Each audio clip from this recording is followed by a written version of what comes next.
كانت أسئلة كتير سألناها وشرحنا أجوبتها من أول ما شرحنا الفرق بين العمر والأجل. وده معناه إن لو التلومير بتاعك طوله 70 دورة انقسام وتجديد، يبقى أنت ضامن 70 دورة لا هيزيدوا ولا هيقلوا، وهو ده اللي بنقول عليه الأجل اللي ثابت ومش بيتغير أبدا.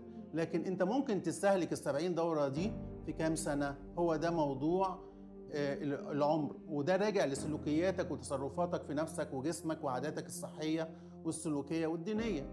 ممكن تستهلك ال70 دورة في 100 سنة، وممكن تستهلكهم في 50 سنة. المهم السنوات اللي هتستهلك فيها التلومير دي هي دي بقى عمرك اللي ممكن يزيد ويقصر. وفي تاني حلقة شفنا ازاي أعمالنا بتسجل ورانا أول بأول. ده احنا، ده الحمض النووي، ده الكتاب اللي مسجل في كل خلية من خلايانا، واحنا هننبت في البعث من الحمض النووي ده تاني، وعشان نحاسب قدام ربنا، ومسجل فيه كل أعمالنا. دي الأعمال بتاعتنا عبارة عن شفرات تتداخل مع بعض زي ما احنا قلنا زي الآلة الكاتبة. وبعدين ننبت احنا من الحمض النووي مرة تانية. المجرمين هيقروا الكتاب بتاعهم، هيلاقوا فيه كل أعمالهم وكل أفعالهم مسجلة على الحمض النووي، هيصعقوا لما يلاقوا كل حاجة مذكورة حتى لو كانت صغيرة. وبعد كده حكينا على مغامرة منح الإنسان الخلود وإزاي مستحيل يحصل. دلوقتي احنا هنوضح في الحلقة دي إزاي الحمض بتاع الخلود بيتحكم في حياتنا. ده الكروموسوم، ده التلومير اللي احنا اتكلمنا عليه قبل كده، ولو نلاحظ احنا جواه جزء من الحمض النووي. ده الكروموسوم هو بينقسم عدد مرات في السنين، والصورة دي بتوضح التلومير حجمه بيقل وبيتناقص لغاية ما يختفي، ولما بيختفي الإنسان بيمرض وبيشيخ وبيموت. دي الشفرة الوراثية اللي كل مرة بينقسم الحمض النووي بيمشي عليها، بتبقى مجرد تتابع وتكرار للانقسام. انزيم الخلود ده موجود في الخلايا الجنسية زي خلايا الحيوان المنوي والبويضة، يعني في الكروموسومات بتاعتهم. كمان موجود في الخلايا الجذعية اللي بتتحول أو بتتشكل إلى أي خلايا لأي عضو، وكمان موجود في الخلايا السرطانية وهنا الكارثة. في الحلقة الرابعة عرضنا فيها إزاي الإنسان مخير ومش سجين لجيناته الموروثة. بعد المعلومات اللي قلناها دي نقدر نفهم إن الإنسان مخير تماماً بنسبة 100% في كل أفعاله وتصرفاته، لأنهم لقوا إن قراءة الشفرات الجينية دي عملية بيقوم بيها جدار الخلية نفسه. فكل غشاء جدار خلية فيه مستقبلات لإشارات تبعثها البيئة، يعني بيستقبل إشارات من البيئة المحيطة بيك، ومن ثم تتم قراءة الجينات التي تتناسب مع هذه البيئة. يعني إيه؟ يعني جوه الخلية بتاعتك جينات، الجينات دي ليها مستقبلات على جدار الخلية، على حسب أنت بترسل لها إيه الجينات بتختار الجينات اللي بتتناسب معاها. جدار الخلية بيملك كامل الحق والقدرة لفتح وغلق مكتبة معلوماتك الجينية. جدار الخلية بيملك القدرة على انتقاء أي كتاب من مكتبتك الجينية يقرأه، واللي بيتحكم في هذا هو عقلك ورغباتك وتوجهاتك. يعني إذا توجهت إلى الله مثلا فهيختار جدار الخلية من مكتبة معلوماتك وقدراتك الجينية ما يتناسب مع هذا التوجه، يعني يفتح الجينات اللي تتناسب مع توجهك إلى الله، جينات الخير يعني.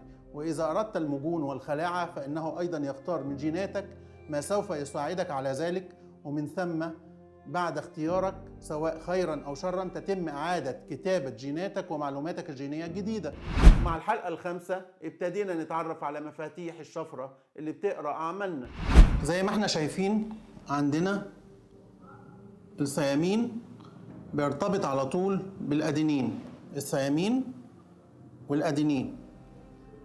السيتوزين على طول بيقابله الجوانين، وهكذا يفضل تباديل وتوافيق لغاية ما يبقى في قلب الجزيء الواحد من الحمض النووي 3 بليون قاعدة.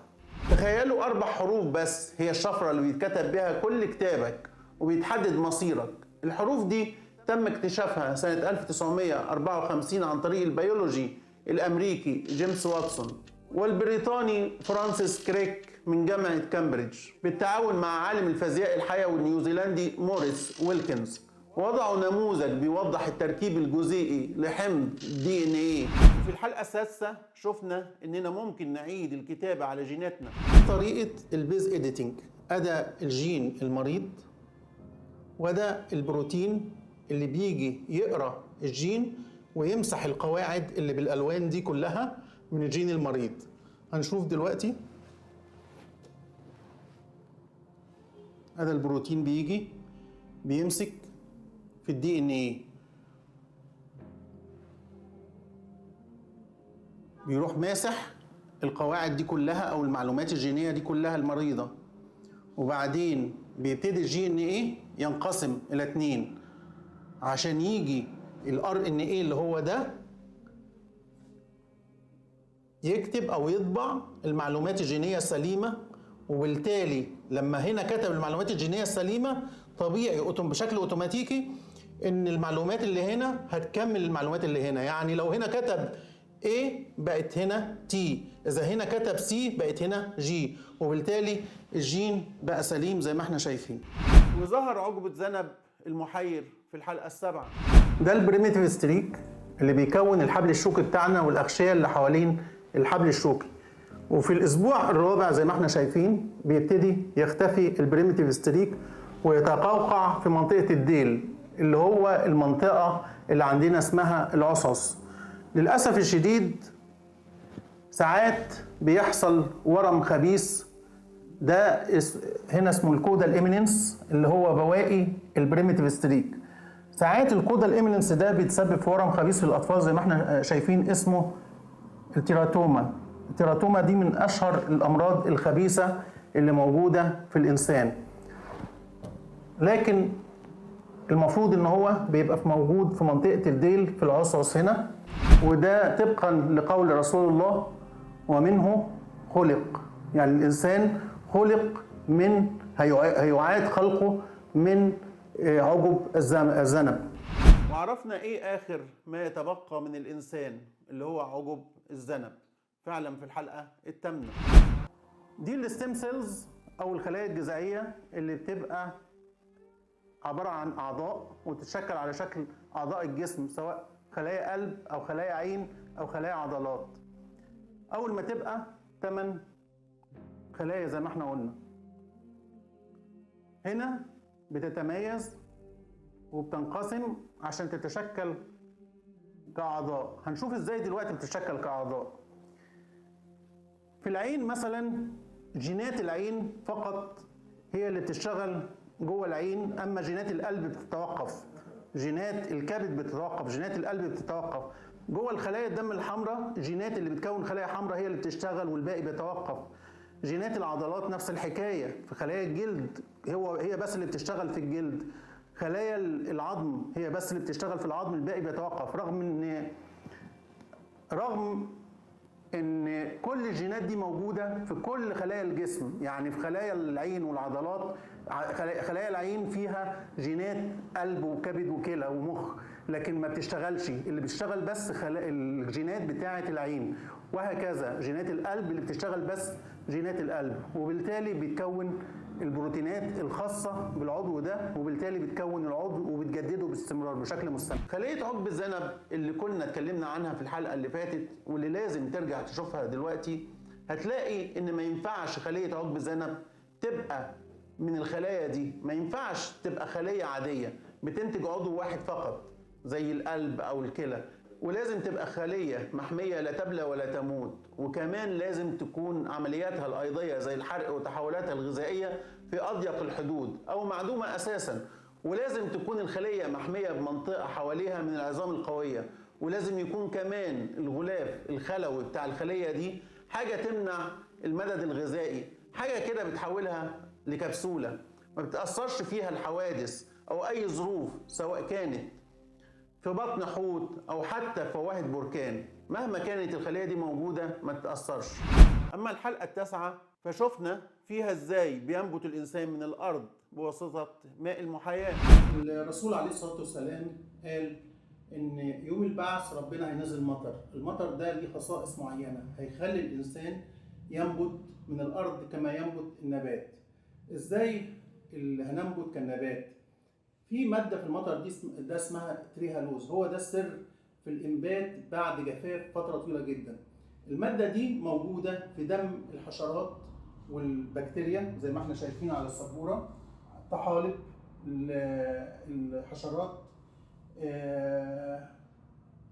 حتى الفطريات موجود فيها، الخميرة موجود فيها، لكن مش موجودة في الثدييات اللي هو زي الإنسان. ليه موجودة في الحشرات؟ لأن زي ما احنا قلنا جون كرو جاب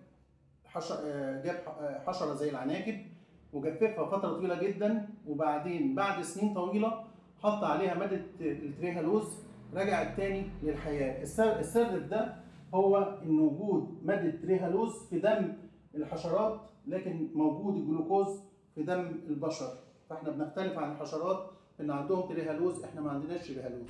أما الحلقة العاشرة فتعرفنا فيها على أسرار الإمام المبين. ليه ربنا استخدم لفظ إمام مبين؟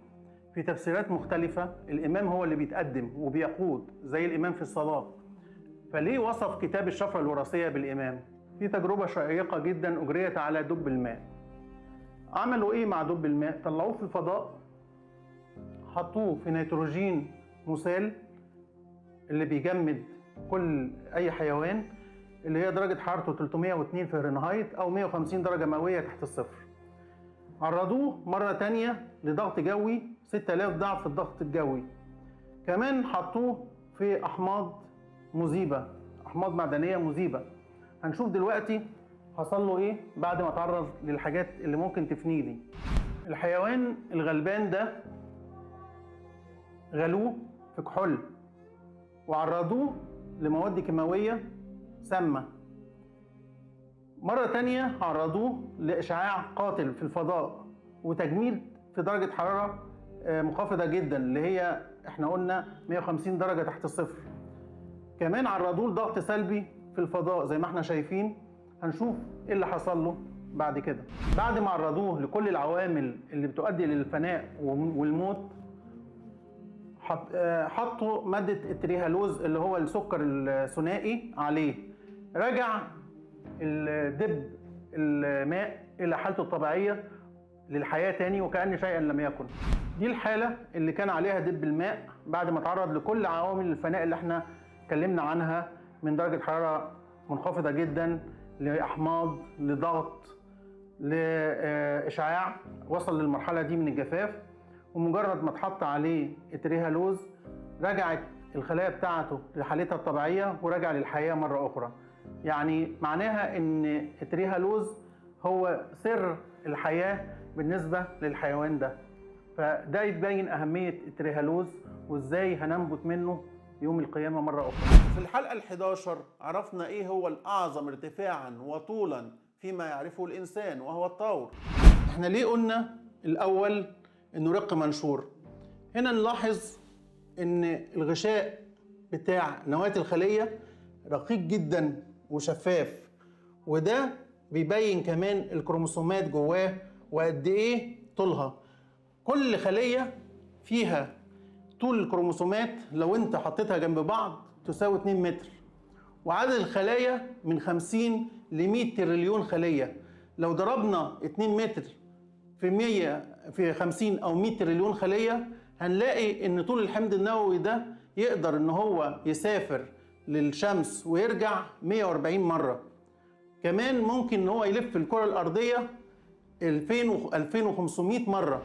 الصورة الثانية بتبين وبتوضح ان ممكن معنى الرق المنشور يبقى ليها معنيين مش معنى واحد. هذا الكتاب المسطور اللي هو الحمض النووي ده جدار النواة الرقيق، وده جدار الخلية الرقيق.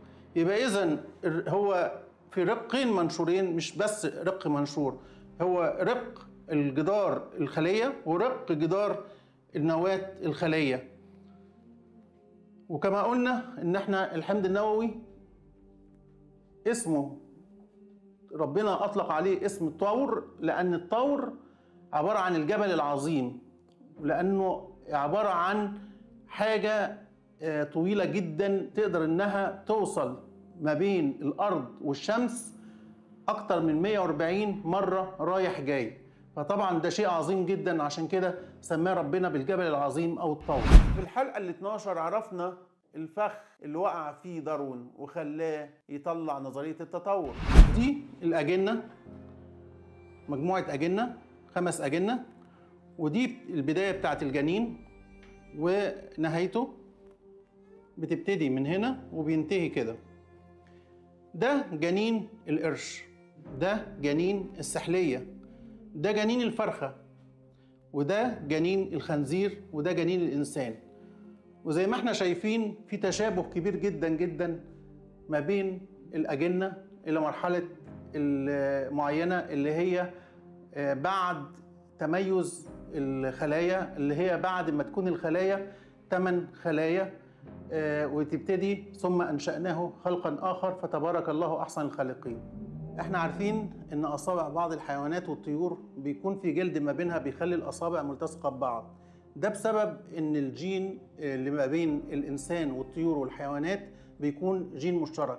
الجين ده بعد كده بيتوقف عمله عن طريق 2 ميكانيزم، أي واحد فيهم بيوقف عمل الجين، وبالتالي بتبتدي الجلد اللي ما بين الصوابع ده بيختفي بعد 8 أسابيع. تعال نشوف على الصورة هنا، ده هنا الويبس أو اللي هي الالتصاق ما بين الصوابع هنا أهي، دي هنا دي الويبس اللي بين الصوابع وهي ملتصقة. بعد كده تبتدي الجينات اللي بتحمل الصفة دي تبتدي تتوقف ويبتدي تختفي الويبس زي ما احنا شايفين، وتظهر الفرق اللي ما بين الصوابع. دي الويبس، وده فيديو بيبين التطور اللي بتختفي فيه الويبس او الجلد اللي ما بين الصوابع الى ان تكون صوابع طبيعية تماما بشرية. دي الويبس اهي، الجلد اللي هو ما بين الصوابع وهو بيختفي. احنا عرفنا ازاي ان في جينات مشتركة ما بين الإنسان والطيور والحيوانات، لكن ربنا خلق الإنسان بشكل متميز، وعشان كده شغل الجين المشترك ده بيتوقف عن طريق مفاتيح الجينات أو الإبيجيناتكس. وعشان كده الجين ده لو ما توقفش تفضل صوابع الجنين ملتصقة وبيتولد بصوابع ملتصقة، وبنضطر إن احنا نفك الالتصاق ده ما بين الصوابع بعملية جراحية. عشان كده ظن داروين بشكل خاطئ إن الإنسان مجرد تطور للي قبله، وده خطأ كبير جدا. احنا مثلا مش تطور من الحديد والأحجار والنجوم، بسبب ان احنا جميعا خلقنا من بوزونات اللي كونت كل المعادن. الفيروسات بتختلف عن البكتيريا رغم تشابه الخلق بينهم، والزجاج يختلف عن الرمل مع انه من السيليكا.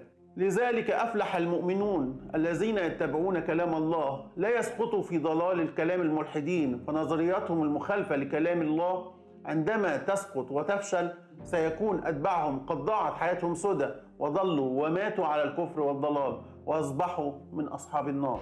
كده نكون خلصنا الموسم الأول، وهنبدأ في الموسم الثاني إن شاء الله اللي هنتكلم فيه عن عالم الغموض، الجن والسحر والحسد وأسرار الفضاء والفلك وحاجات تانية كتير.